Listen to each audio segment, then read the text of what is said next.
Bonjour à tous, je suis ravi de vous retrouver dans cette nouvelle vidéo. Donc, cette vidéo vous permettra de découvrir ce qu'est un chef de projet.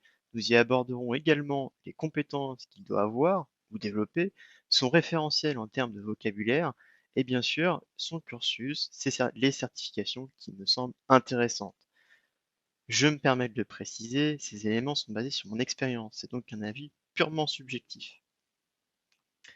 Très bien, l'agenda, nous venons de le voir ensemble. Je vous propose de passer tout de suite à la première partie, un chef de projet, sa carte d'identité. Ok, le chef de projet, c'est un acteur central. Il va avoir à gérer un ou plusieurs projets en parallèle. Un projet, je ne vous apprends sans doute rien, c'est un début et une fin, et ça doit générer de la valeur ajoutée. Pourquoi? Parce que c'est un investissement pour une entreprise. On décide de positionner tant d'argent sur la table pour mener à bien ce projet. Et comme je vous le dis, ça doit apporter de la valeur ajoutée, une nouvelle fonctionnalité pour les utilisateurs ou permettre une évolution. Je vous donne un exemple. Votre entreprise décide de s'agrandir, décide de racheter une entreprise à l'international. Il y aura un projet qui est de fédérer ces entreprises. Et quoi de mieux que de mettre un système de communication unifié qui va apporter une valeur à l'entreprise, qui va permettre de rapprocher les personnes même s'ils sont éloignés de plusieurs centaines de milliers de kilomètres. Donc, je vous disais que c'est un acteur central, car, vous l'aurez compris, le chef de projet va non seulement interagir avec des personnes qui vont être en charge de réaliser le projet, des ingénieurs, des techniciens, mais aussi interagir avec son responsable pour rendre des comptes d'avancement, mais également à son client, au commerce. Il doit donc être capable de s'adapter aux personnes à qui il va avoir affaire. Et je pense qu'on peut prendre une analogie qui est largement répandue. Le chef de projet est un petit peu vu comme un chef d'orchestre. Pourquoi? Parce que il va finalement dérouler un projet qui pourrait s'apparenter à une partition. Le projet est lié à un planning et il faut respecter ces jalons. Et il doit embarquer les personnes pour que tout le monde aille dans la même direction pour répondre à l'enjeu du projet et donc délivrer la fameuse valeur ajoutée.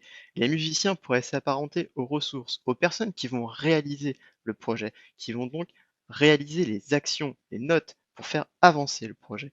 Donc le chef de projet, il peut être spécialiste, fonctionnel, technique. Il peut avoir des connaissances également qui sont liées à un secteur d'activité, à un métier. On ne va pas avoir les mêmes contraintes dans le domaine bancaire que dans un domaine industriel. Passons à présent aux qualités qu'un chef de projet doit avoir, ou qui me semblent en tout cas pertinentes d'avoir ou de développer.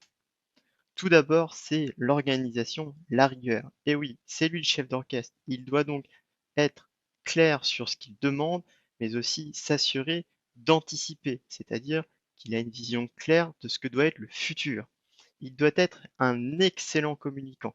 Il passe environ 80% de son temps à communiquer par téléphone, par mail ou encore lors de présentations. Il va donc être à l'aise sur cette partie-là. L'adaptabilité est également une partie importante. En effet, je prends une image relativement simpliste qui est de faire entrer un carré dans un rond. Mais globalement, le chef de projet va être amené à évoluer dans des environnements différents. Comme je vous le disais, il peut être généraliste, il peut donc être amené à aller travailler dans des banques, il peut être amené à travailler dans le secteur industriel, automobile, alimentaire. Bref, il doit donc être capable de comprendre quels sont les enjeux pour l'entreprise du besoin exprimé et donc de s'adapter à cela. Il va également s'adapter dans le sens humain. Il va avoir affaire à différentes personnes qui ont différentes responsabilités dans l'entreprise. Il va donc devoir adapter son discours. On ne va pas avoir la même approche avec une personne qui est très technique qu'une personne qui est très fonctionnelle. Et un élément qui me semble indispensable également, c'est la diplomatie.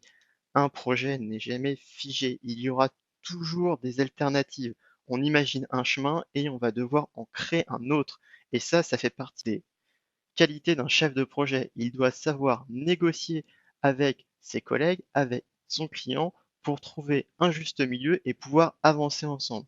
Et s'il y a une qualité peut-être qui doit ressortir de toutes, c'est faire preuve de bon sens. À présent, passons à son vocabulaire. Un chef de projet s'appuie sur des référentiels. Je vous en donne ici quelques-uns. La norme ISO 21500, PMI, Prince2, etc. Vous en avez d'autres. Ici, je vous mets ceux qui me semblent les plus pertinents. Vous avez un réel intérêt à aller regarder ces référentiels. Pourquoi? Eh bien, déjà, ils vous donneront un vocabulaire dédié à la gestion de projet. C'est-à-dire que vous allez comprendre qu'est-ce qu'on va mettre derrière le terme PV de recette. Pourquoi on en a besoin? Qu'est-ce que veut dire VABF, VSR? Tous ces termes sont expliqués. Il y en a bien sûr bien d'autres. Ça vous donnera également des bases, des outils pour gérer les projets. En effet, il y a des approches qui ont été testées, qui existent depuis un certain temps et qui fonctionnent. Et bien sûr, vous aurez enfin un mot qui aura une même définition pour vous, pour votre client et potentiellement pour vos collègues également. Nous arrivons à présent au dernier chapitre, cursus et certification, ou comment devenir chef de projet. Il y a plusieurs voies. L'une des voies qui existent est la promotion interne, un changement de poste après une certaine expérience. Admettons, vous avez œuvré pendant 5 ans, 10 ans en tant que technicien ou leader technique dans un domaine et vous décidez de vouloir vous imprégner du métier de chefferie de projet. Vous avez ensuite une autre possibilité, c'est d'avoir suivi un cursus de formation complet, généralement jusqu'à bac+5. Ensuite, cela vous permet de postuler à des sociétés dites de services ou de clients final en ayant montré l'acquisition de connaissances et donc d'un bagage suffisant pour être admis comme chef de projet junior. Quelles sont les certifications qu'un chef de projet, à mon sens, doit passer? Donc, déjà, c'est une certification de chefferie de projet en tant que telle, à savoir CAPM, qui est le premier niveau de certification PMI ou encore PMP, mais Prince2 est également une certification tout à fait valable et reconnue sur le marché. ITIL est un autre niveau de certification qui n'est pas forcément prioritaire pour un chef de projet et qui pourtant, à mon sens, est indispensable car il va vous permettre d'avoir un éclairage sur les managements des systèmes d'information, autrement dit les systèmes de production. Et donc, ces certifications, elles vont vous donner un certain nombre d'avantages. Tout d'abord, ça va vous donner des bases, des outils, des bonnes pratiques pour gérer vos projets. Mais c'est également un moyen d'avoir des mots en commun, une définition derrière ces mots. Et ça facilite forcément les échanges avec vos interlocuteurs qui potentiellement auront aussi cette certification ou, s'ils ne sont pas certifiés, auront le vocabulaire du chef de projet. Et enfin, et c'est un avantage qui n'est pas négligeable, ça a une réelle valeur sur le CV. Ce sont des certifications qui sont recherchées par les entreprises car ils permettent de donner une certaine légitimité. En conclusion, je dirais que la gestion de projet, c'est vraiment un métier passionnant, qui est tout sauf monotone. Vous l'aurez compris, on va vivre des expériences différentes chaque jour, puisqu'on va être amené à gérer des situations, donc souvent des imprévus, hein, c'est aussi pour ça que le chef de projet est présent, et on va interagir avec les autres en permanence pour relever des défis, et ça en équipe. Et c'est vraiment quelque chose d'extrêmement motivant. Je vous remercie pour votre attention. J'espère vous revoir prochainement sur un nouveau sujet, toujours autour de la gestion de projet. Merci à vous et à très bientôt.